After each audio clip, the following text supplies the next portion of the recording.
Notice how the judge immediately takes a calming tone with William's mother? This is smart courtroom management. Emotions run high, and before diving into legal matters, a judge often diffuses tension to keep order. All right, who's the mother on William Harper? Come forward. No, Mr. Harper, you can remain seated. All right, Ms. Harper. Yes, ma'am. Here, can you get this to me? I want to explain something to you. Yes, ma'am.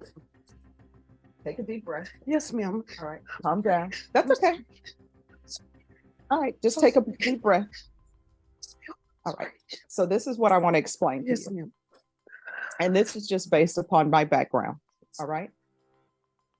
I've been a defense attorney, and I was a defense attorney for a long time. Yes, ma'am.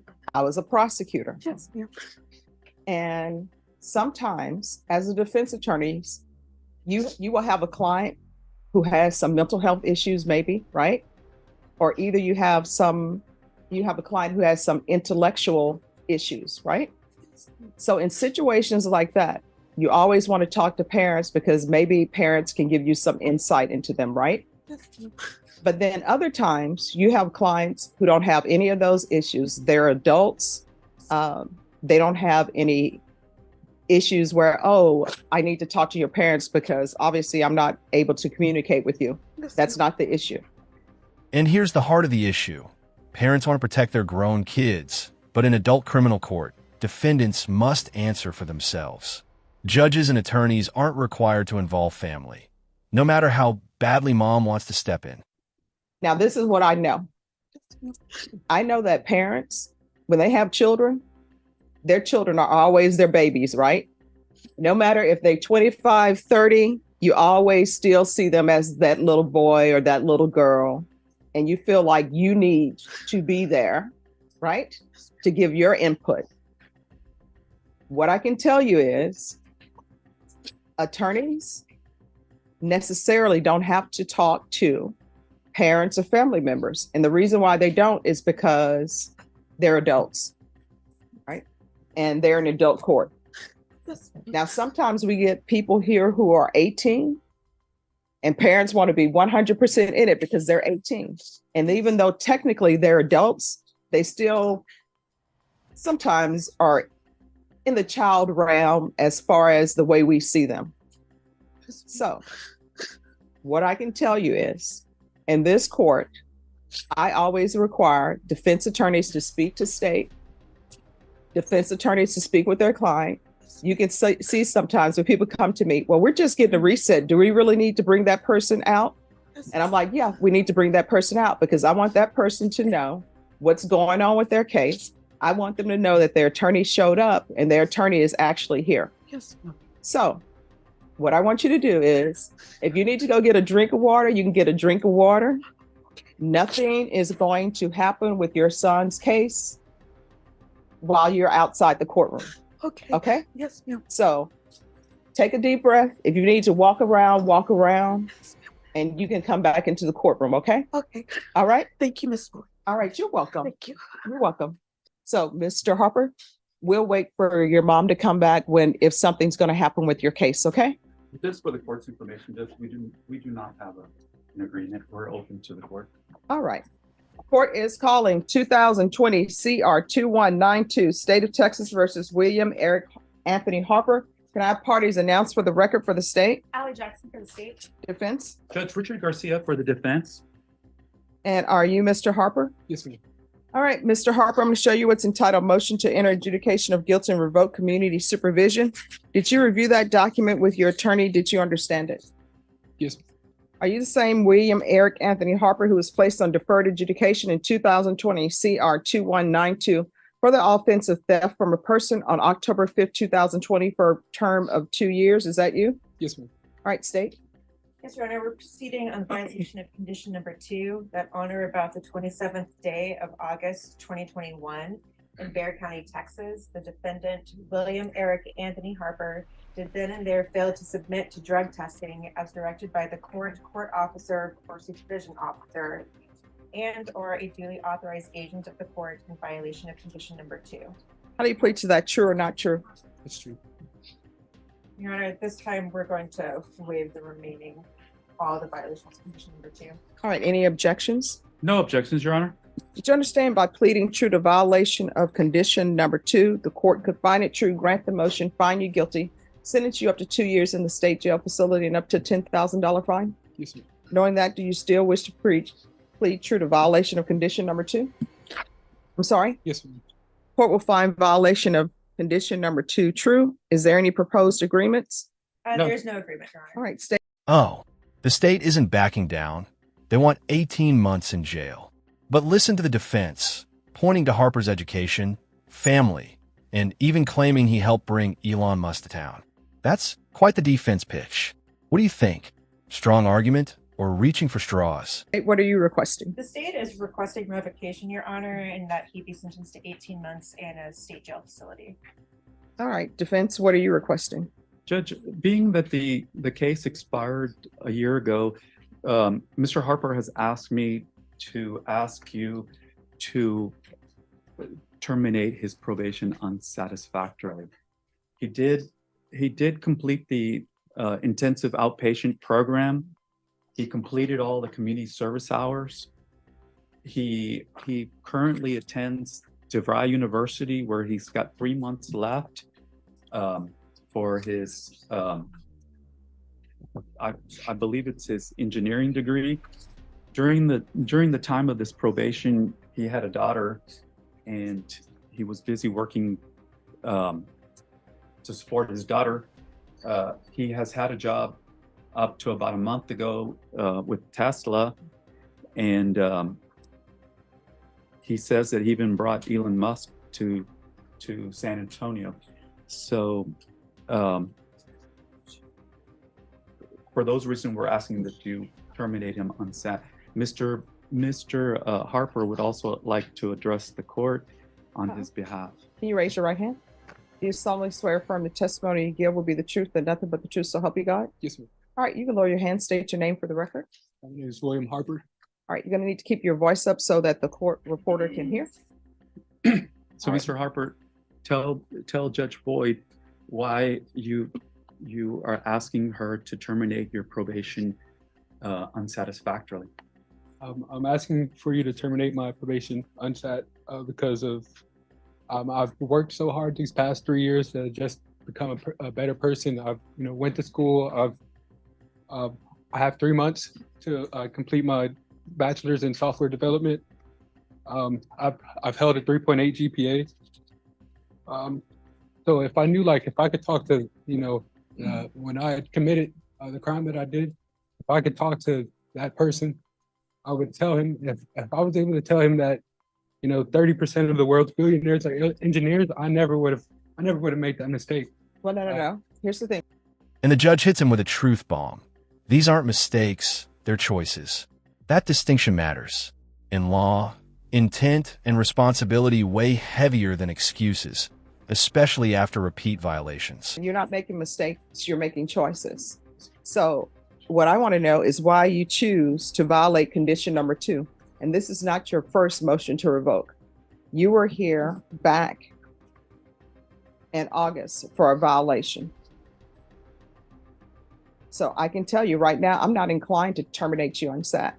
So you need to explain to the court why you are not completing what I'm asking for you to complete while you're on probation. Because if you're not completing, you can do great things. You could say, oh, I'm on probation, and not report, not do anything, and just go live your life, not reporting, getting another job, providing for your family. You can do all of that, but you still have not done what's been asked of you by the court. I didn't know how serious, I didn't know how, my actions, I didn't know that it could lead to this. No, yes, you did. And let me just tell you how I know you did. Because you were here before on a violation of condition number 14. And I told you specifically what I just told you now. Do you still wish to plead true to violation of condition number 14? Do you understand by pleading true to violation condition number 14, I could find it true, grant the motion, find you guilty, sentence you up to 2 years in the state jail facility? So this is the second time you're hearing this. And the other thing that I know, and I want you to internalize what I'm saying before you continue with your testimony. I tell everybody who comes through here, is there anything else you need from the court to be successful? I tell everybody that comes through here, if there's an issue with probation and you feel like probation isn't addressing it, let the court know and we'll address it. So do not start with, I didn't know about this, because I know you know, because I told you. All right? This wasn't like developed. Like I wasn't the same. I wasn't the person that I am now. I'm an actual adult now. I understand now. I didn't understand then because I was a kid. In my mind, I was a kid, but now I'm a completely different person. The things that I did then, I wouldn't even think about doing now. I would go to probation. I would go and I would do all that, not just because that I did it and this is what's happening. It's just now I realized that that's what I need to do, and I would be able to get that done now. Or I just didn't know any better. In my mind, I didn't know. And since we're just now doing this motion to revoke, that tells me nobody knew where you were. And Your Honor, as far as that's concerned, I do have Mr. Harper's mother who would like to testify on his behalf as well. Okay. Just 1 second before she calls up. Do you have any questions? Oh, I'm sorry. I just have one, because, you know, the big thing here is you stopped reporting, you stopped coming for your UAs. If you were tested today, would you be positive for anything? No, man. Okay, Ms. Ebony, are you going to speak loud into the microphone? So, All right. Can you raise your right hand? Yes, ma'am. Do you solemnly swear affirm the testimony you give? Raise your right hand. Oh, sorry. All right. That's okay. Do you solemnly swear affirm the testimony you give will be the truth and nothing but the truth? So help you God? Oh, yes, ma'am. All right. You can lower your hand, state your name for the record. My name is Ebony Eldridge. All right. Make sure you speak up because the court reporter has to hear. My name is Ebony Eldridge. All right. so Ms. Eldridge, you are William Harper's mother, Yes, sir. and you understand that we are here for what's called a motion to revoke probation. The probation department is asking that Mr. Harper, your son's probation, be revoked. You understand that? Yes, sir. And you also understand that his probation expired over a year ago. I found that out today, sir. Yes. And what is it that you would like to tell the judge about William so that she can make her determination as to what she's going to do, whether she's going to terminate him unsatisfactorily or sentence him? Can you address Judge Boyd? Yes, ma'am. Okay. Thank you for giving me this opportunity, and thank you as well. I would like to say to the court, I'm a mother first, but I'm also a well-abiding citizen, first of all. My son has made some choices, because you can say mistakes when they're toddlers because they're learning. As being a late bloomer is what I like to call him, he's still learning. My son, I moved him here to San Antonio. I made the mistake of moving my son here to San Antonio, and I fought myself for that. Because before I moved my son here to San Antonio, my son was headed to the military. My son was in ROTC. My son was scholar in football, headed to college, went to Wayland, came back to San Antonio because of me. I made the mistake in telling my son not to go into the military. And to this day, he still wants to go to the military. And I made that mistake because I was scared. The only reason that I responded the way I responded to you today, sir, is because I'm scared for my son to go to prison. My brother was murdered in prison. Wow. Harper's mother lays it all out. Her guilt, her fear, even the trauma of losing her brother in prison. This is one of those raw human moments where the courtroom stops feeling like law and order and starts feeling like life and death. So it sits different with me when we talk about prison, because my brother was murdered there. My son has made the mistakes that he has made, and I tell you right now that I'm not okay with the things that he has done. I'm not okay with the people that he chose to navigate and put himself with. I'm not okay with that. I'm not even saying dismiss it. I say start it over, make him complete it. Because in my house, we don't finish like that. We don't do it like that. We don't conduct ourselves like that. Because we're not those type of people, and that's not how you was raised. We was raised to do what we were supposed to do. We was raised to finish it out and to walk with our head up because that's the way and that's how God wants us to be. You made the choice. You tied my hands. You tied my hands as your mother, but I'm here begging you, ma'am, to have mercy on my child like Jesus had mercy on us at the cross. I know he's messed up and I know he's not the perfect kid. I know he's done some things, but I even say it to you, ma'am, if you're the probation person, I'll make sure he's there. I'll make sure he does what he has to do. I get that he's an adult, and I experienced that firsthand, being told, I can't talk to you, ma'am, because that's an adult. I experienced it firsthand when I found out that my son had messed up on probation, and I'm calling the probation office. I'm saying, hey, I'm his mama. I'm on y'all side. What can I do to help you guys to make sure that he's doing what he's got to do?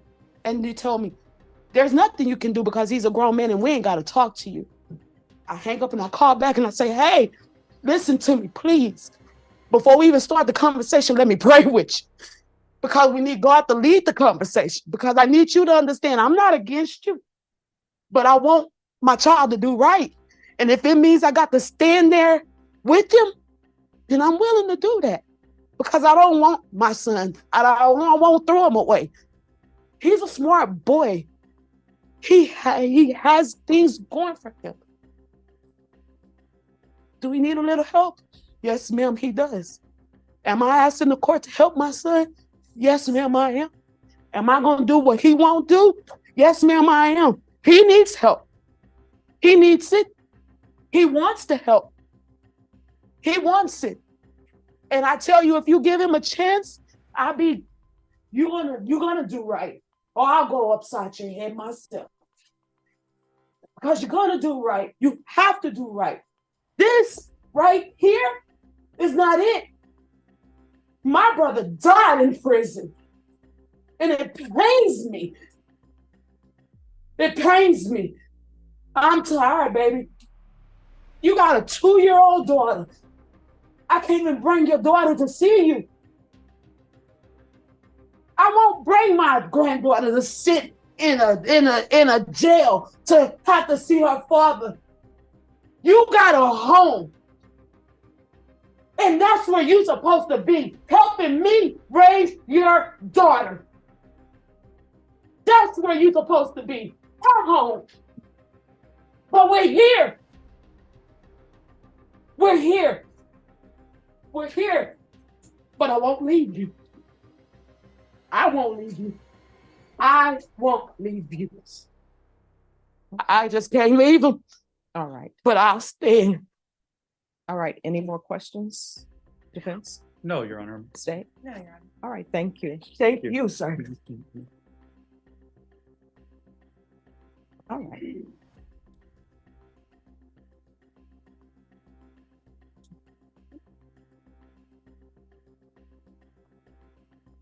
All right. It's a shame you brought your mom down for here because of your actions.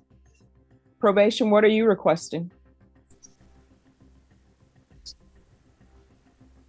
Your Honor, due to the case being further extended, expired, revocation, or term on SAP. Well, I can tell you all, I'm not going to terminate on SEP because he hasn't done anything. So there are two choices. And this is the court will do. Well, before I say that, has he done anything on probation?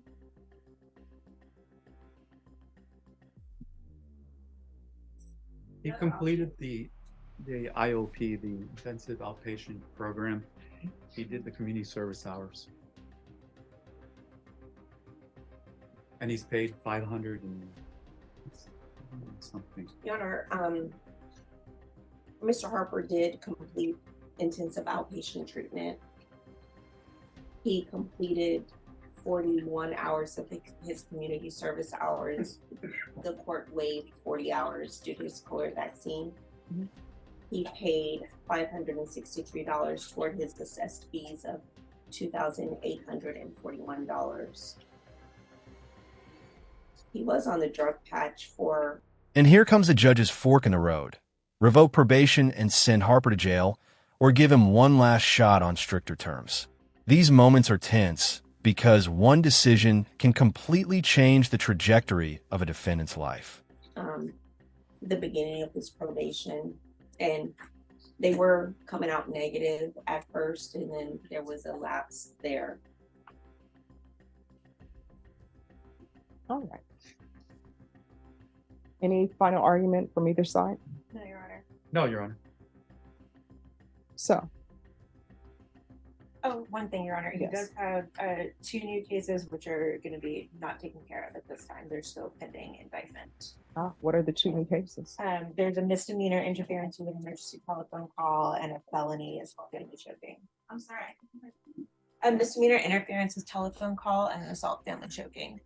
All right. So, what's the status as far as those? Are those good cases? Not good cases? They're only about a month old. I do know that the victim is uncooperative on them, and that's about all I know so far, Your Honor. All right. So, who's the complainant in that case? His ex-girlfriend. I don't know her name off the top of my head. What's her name? State, you're asking for 18 months. Defense, you're asking that the probation be terminated unset. I'm not going to terminate him unset. These are his choices. 1, I can find him guilty, revoke him. I'll sentence him under 1244 to 1 year at the Bexar County Jail. Or 2, I can find him guilty and I will place him on regular probation. Please do regular probation. Regular probation, please. Okay.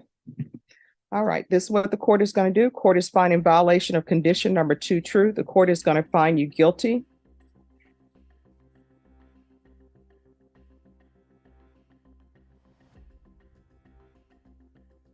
What I'm going to do, state, is there a recommendation? Oh, this is a state jail felony.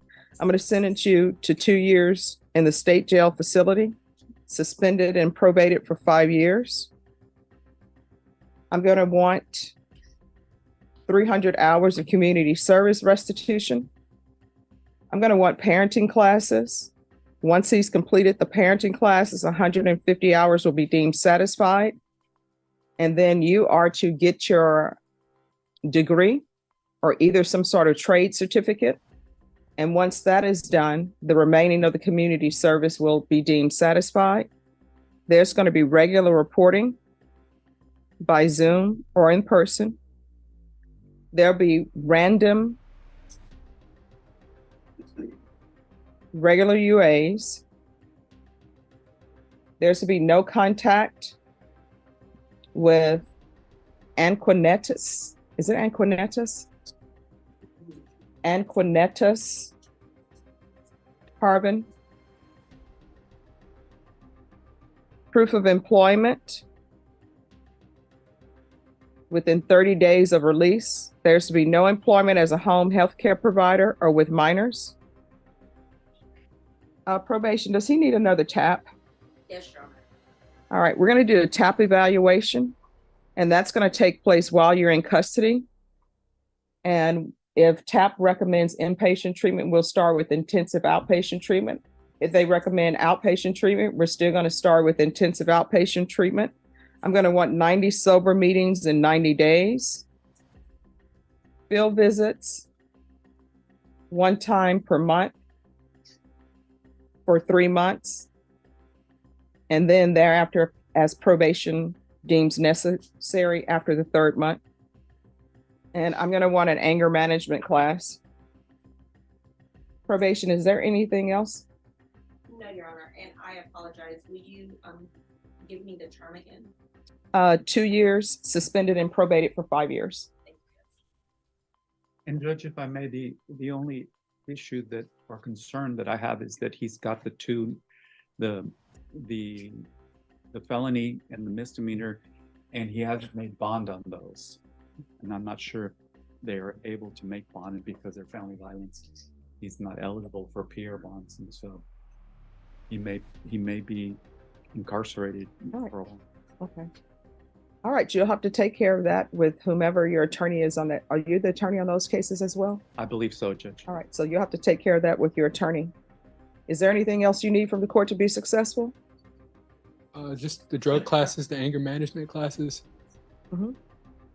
Any classes I can get. I just want to be a better person. And, this is a turning point in my life. I want to do better. So, Okay. All right, is there anything else from either side? We're going to go off the record. No, Your Honor. I'm going to say this again, and I've said it to you before, and I say it to everybody. If there's an issue with probation and you feel like they're not addressing it, you can always come to the court to ask. You understand? yes, ma'am. And what do you mean by that? Like, come to the court? What do you mean? Oh, your attorney will explain it to you. People have just walked in and said, hey, I'm having an issue with probation, Okay. and we'll address it. I- But do I'll- not come back to me for failure to report and not doing what you're supposed to do. You understand? Yes, ma'am. And the way you were over there crying with your mom, stop breaking your mom's heart. I know. I'm so sorry. All right. Good luck to you. Okay, this is And there it is. Stop breaking your mom's heart. That line cuts deeper than any legal consequence. Sometimes, the most powerful sentence isn't measured in months or years, but in the disappointment of a parent.